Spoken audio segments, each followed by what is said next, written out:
somebody is promising you 2023. As a matter of fact, any Igbo man that believes that they are going to get the presidency of Nigeria in 2023 is the worst human being alive.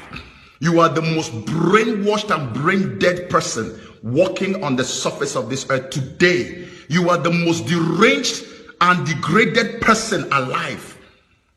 What promises have they kept for you that you believe you are going to get presidency? We don't need presidency in 2023. We don't need the presidency in 2023. If you like, bring it in 2020. We don't need it. We need to be treated like human beings. Period. We need to be treated like people.